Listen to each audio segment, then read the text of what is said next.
Good morning, students. Today we are going to learn on page number 55, 2.6, our new lesson, that is Great Scientists Have a Questioning Mind. विद्यार्थ्यांनो, आज आपण great scientist have question in mind हा जो lesson आहे तुमचा, दिस lesson is about science. हा जो lesson शास्त्राबद्दल आहे तो आपण अभ्यासणार आहोत. Because science is our part of life, कारण आज शास्त्र हे सुद्धा आपल्या जीवनाचा भाग आहे. Now I am going to introduce you about Dr. APJ Abdul Kalam, because the writer of this lesson is Dr. APJ Abdul Kalam. कारण या लेसनचे रायटर APJ अब्दुल कलाम हे आहेत. He was the president of India from 2002 to 2007. 2002 ते 2007 या काळामध्ये ते APJ Abdul Kalam हे आपले राष्ट्रपती होते. He was awarded Bharat Ratna for his contribution to the scientific research and modernization of defense technology in India. He loved children. His books and ideas have inspired many young Indians. विद्यार्थ्यांनो, तुम्हाला माहीत आहेत की doctor APJ Abdul Kalam यांनी आपल्या संरक्षण शास्त्रामध्ये किंवा भारतीय संरक्षण तंत्रज्ञानामध्ये आपल्या देशाला कसं पुढे नेलेलं होतं किंवा नवनवीन संशोधन करून त्यांनी आपल्या संरक्षण खात्याला मजबूत केलेलं होतं. His books and ideas have inspired many young Indians. त्यांचे पुस्तकं आणि त्यांच्या कल्पना या तुमच्यासारख्या तरुण विद्यार्थ्यांनी जर वाचलं, भारतीयांनी जर वाचल्या, तर त्यांच्यापासून खूप प्रोत्साहन आपल्याला मिळते. His books and ideas have inspired young Indians like you. तुमच्यासारख्या विद्यार्थ्यांना ते इन्स्पायरेशन देऊ शकतात. इन्स्पायरेशनचा अर्थ होतो प्रेरणा किंवा प्रोत्साहन. In this passage, he talks about another great Indian scientist, C.V. Raman. In this passage, he is not talking about himself, but he is talking about great scientist, that is C.V. Raman. ह्या महान शास्त्रज्ञांची माहिती ते आपल्याला देत आहेत किंवा त्यांच्याबद्दल ते आपल्याशी संवाद साधतायत. Now we are going to study this new lesson. या लेसनला आपण सुरुवात करत आहोत. एकदा आपण गुगल मीटच्याद्वारे हा लेसन शिकलेलो आहोत, पण त्यावेळेस बरेच विद्यार्थी अटेंड झालेले नव्हते, म्हणून हा लेसन मी पुन्हा एकदा तुम्हाला व्हिडिओच्या स्वरूपात पाठवत आहेत. Now listen carefully. Great scientific minds are restless with questions. विद्यार्थ्यांनो, हे लक्षात घ्या की महान शास्त्रज्ञाचं मन जे असतं हे सतत अविश्रांत असतं. आणि अविश्रांत कशाने असतं तर प्रश्नांनी. Scientific minds are restless with questions. They have always questions in their mind. त्यांच्या मनात सतत प्रश्न येत असतात. ते सामान्य लोक नसतात. त्यामुळे जो सतत प्रश्नांनी विचार करत असतो तो निश्चितच काहीतरी संशोधन करत असतो. असं म्हटलं गेलेलं आहे की तुम्हाला जर प्रश्नच नसेल तर तुम्ही एखाद्या शांत समुद्रासारखे आहात, कारण त्याच्यामध्ये काही लाटाच निर्माण होत नाही. आणि आपल्यामध्ये जर प्रश्न निर्माण होत असतील तर आपल्याला जिज्ञासू वृत्ती आणि काहीतरी जाणून घेण्याची वृत्ती आपल्यामध्ये सतत असते आणि तोच विद्यार्थी पुढे जाऊ शकतो. So in the first line the writer, that is APJ Abdul Kalam, says that great scientific minds are restless with questions. जो शास्त्रीय मनाचा विद्यार्थी असतो, शास्त्रीय मनाचा असतो, त्याचं मन हे सतत प्रश्नांनी असं तरंग घेत असतात किंवा त्याच्या मनात सतत प्रश्न उद्भवत असतात. दे keep asking, why does this happen? Can I make it better? Or what more can I do this? नेहमीच त्यांच्या मनात असे प्रश्न येत असतात. Why does this happen? हे असे का घडले असेल? Can I make it better? Or what more can I do this? मी आणखी यात काही घडवू शकतो का? कसे ही गोष्ट चांगली करू शकतो? असे नवीन नवीन त्यांच्या मनामध्ये प्रश्न येत असतात. These questions arises in a scientific minds only. हे प्रश्न फक्त एका शास्त्रीय मनामध्येच निर्माण होऊ शकतात. Let us study the life of a great scientist who lived in the same era as Einstein, but about 5,000 kilometers east of Germany in India. Now we are studying of a great scientist who lived in India in the same era of Einstein. आपण एका महान शास्त्रज्ञाची माहिती घेत आहोत की जो त्याच कालावधीमध्ये जन्माला आलेला होता की ज्यावेळेस आईन्स्टाईन जन्माला आलेला होता. त्याच इरामध्ये, इरा म्हणजेच त्याच कालावधीत. As Einstein about 5000 kilometres east of Germany. जर्मनीमध्ये त्याच कालामध्ये आईन्स्टाईन नावाचा शास्त्रज्ञ होऊन गेला.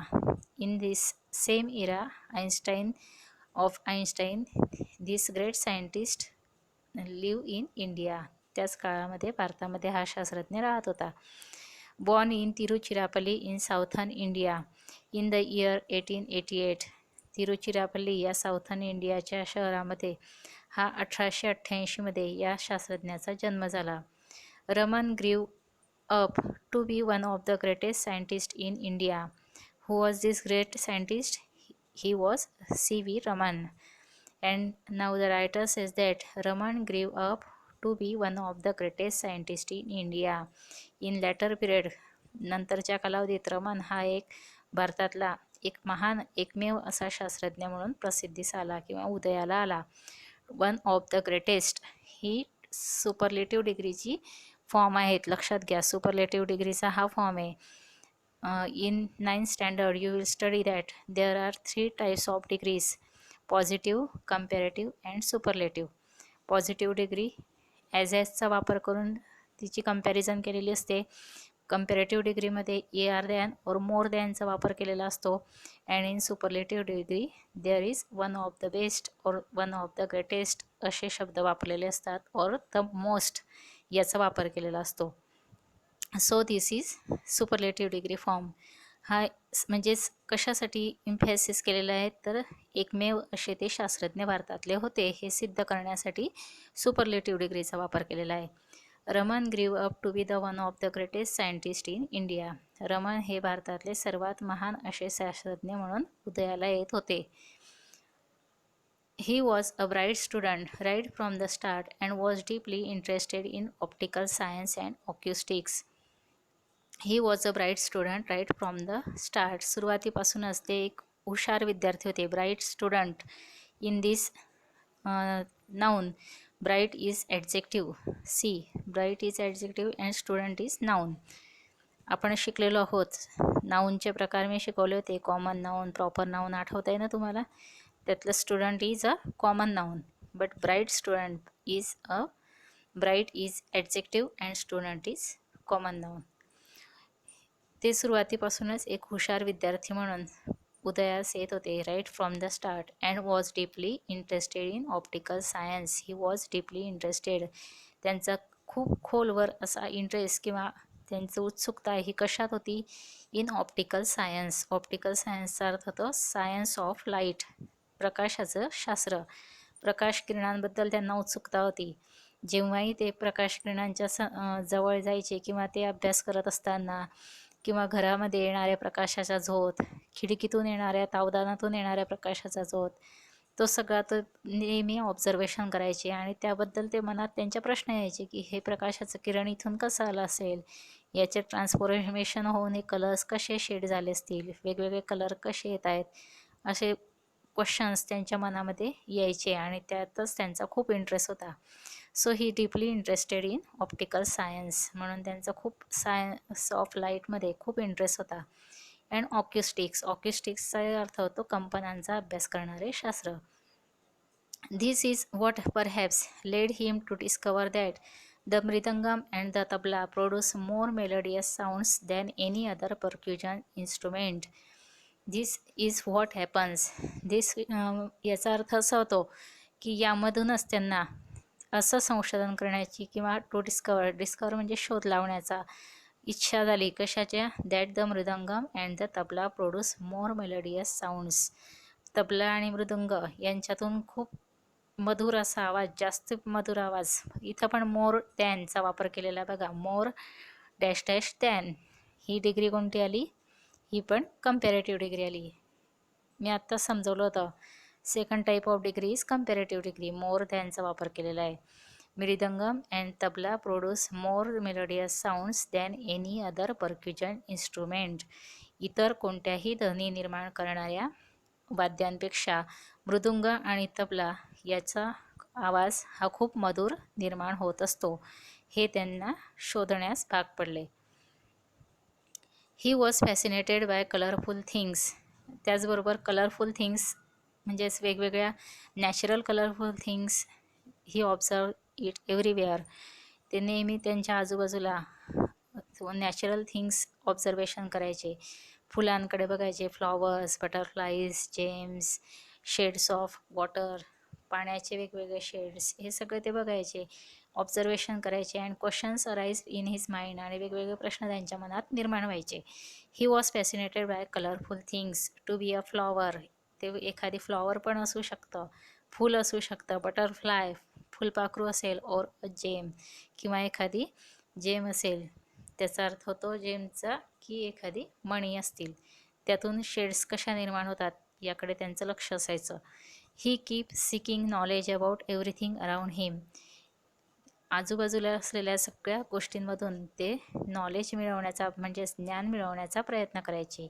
No is a verb and knowledge is noun. लक्षात घ्या, नो हे काय वर्ब आहे आणि नॉलेज हे काय झालं, नाऊन झालं. हे ग्रामरसुद्धा आपल्याला लेसन शिकता शिकता लक्षात घ्यायचं आहे. कीपचा पास्ट टेन्स काय आला आहे, केप्ट. He kept seeking. त्यांनी सतत नॉलेज मिळवण्याचा प्रयत्न केला किंवा केला होता. He kept knowledge seeking knowledge about natural things around him. आजूबाजूला असलेल्या नैसर्गिक गोष्टींमधून त्यांनी नॉलेज मिळवण्याचा सतत प्रयत्न केला. ही बाब लक्षात घ्या. आपल्यासारखे इन्स्ट्रुमेंट्स किंवा प्रयोगशाळा त्यावेळेस होत्या का? Science laboratories was not there, किंवा वेगवेगळे इन्स्ट्रुमेंट्स नव्हते, वेगवेगळे मोबाईल्स नव्हते, पण तरीसुद्धा त्यांनी ज्ञान मिळवण्याचा प्रयत्न केला अबाउट देअर सराउंडिंग्स. आजूबाजूच्या गोष्टींमधून, नॅचरल थिंग्समधून he kept to seek knowledge. नेहमी ज्ञान मिळवण्याचा त्यांनी प्रयत्न केला. And questions arise in his minds. He became a scholar in sound and sound related physics. Later on he became a scholar. नंतर ते खूप हुशार असे विद्यार्थी, स्कॉलर बनले. In which field? In sound and sound related physics. Physics हे क्षेत्र त्यांना खूप प्रसिद्धीस नेले त्यांना, किंवा त्यांना खूप आवडायचे.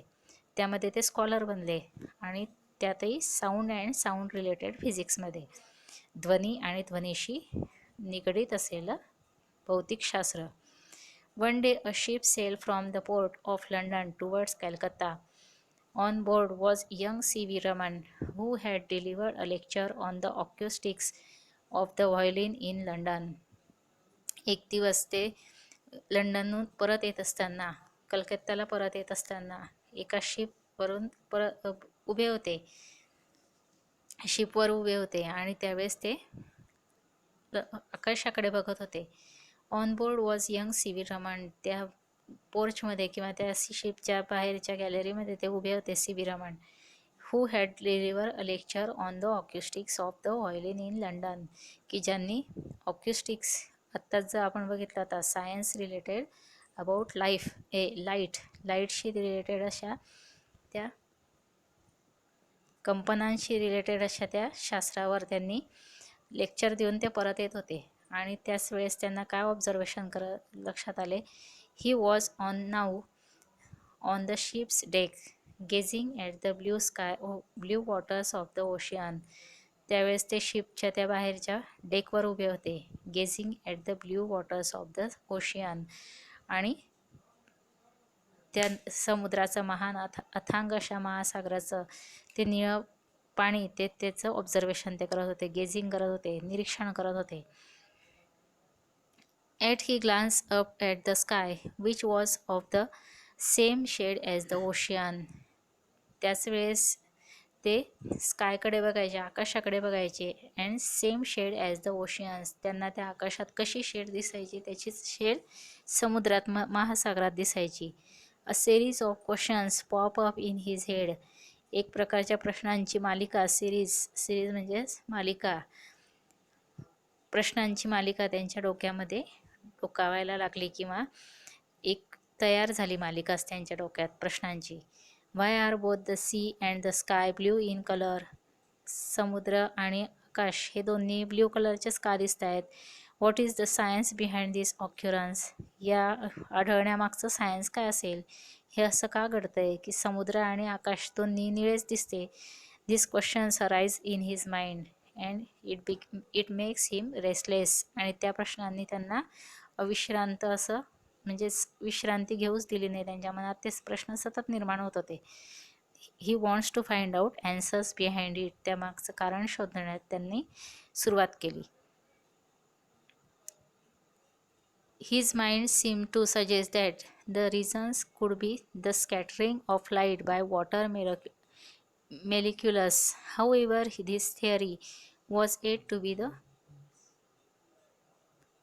be proved scientifically. His mind seemed to be suggest. त्यांच्या मनाने त्याचं ॲन्सर शोधलं. ज्यावेळेस आपल्याला कुठलंच उत्तर मिळत नसतं तेव्हा आपण मनात कल्पना करतो आणि आपलं उत्तर शोधतो. तसंच त्यांनी मनातच उत्तर त्यांचं कोणतं शोधलं होतं. That the reason could be the scattering of light by water molecules. की प्रकाशाचे हे जे विखरीकरण आहे किंवा प्रकाश जो विखुरतोय त्यामुळे ह्या पाण्याचा असे शेड्स तयार झालेले असाव्या. However his theory was yet to be prove scientifically.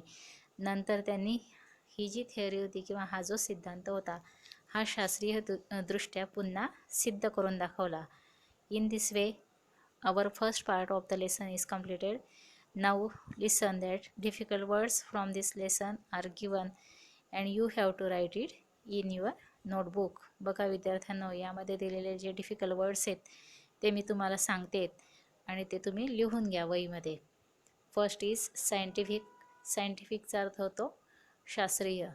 This is adjective also. ADJ लिहून घ्या त्याच्या खाली. रेसलेस मीन्स अविश्रांत. Why does this happen. हॅपनचा अर्थ इथे घ्यायचा घडणे. असे का घडते. लाईफ ऑफ ग्रेट सायंटिस्ट शास्त्रज्ञ. सेम इरा त्याच कालावधीत. टू ग्रीव अप. टू ग्रीव अपचा अर्थ होतो वाढणे किंवा मोठे होणे. ब्राईट स्टुडंट हुशार विद्यार्थी. राईट फ्रॉम द स्टार्ट सुरुवातीपासून. Deeply interested great interested. Optical science science of light प्रकाशाचे शास्त्र. ऑक्युस्टिक्स कंपनांचा अभ्यास करणारे शास्त्र. टू डिस्कवर शोध लावणे. Mridang and tabla is the names of instrument. Melodious मधुर. पर्क्युजन ध्वनी निर्माण करणारे. इन्स्ट्रुमेंट म्हणजेच वाद्य. टू बी फॅसिनेटेड बाय त्याचा अर्थ होतो ने प्रभावित होणे. नॉलेज ज्ञान. स्कॉलर हुशार विद्यार्थी. साऊंड रिलेटेड फिजिक्स ध्वनीशी संबंधित भौतिकशास्त्र. डिलिव्हर देणे. लेक्चर म्हणजेच भाषण किंवा ज्ञान देऊन ते आलेले होते, सांगून आलेले होते, भाषण देऊन आलेले होते. शिप्स डेक म्हणजेच जहाजचा पुढचा भाग किंवा गॅलरी म्हणतो आपण त्याला इन वर्ड्स. गेज टू गेजचा अर्थ होतो निरीक्षण करणे. Glance up. ग्लान्स अप म्हणजेच नजर टाकणे किंवा बघणे. टू पॉप अप डोकावणे. टू पॉप अपचा अर्थ होतो आणि ऑक्युरन्स म्हणजेच आढळणे. In this way these are difficult words. Okay bye.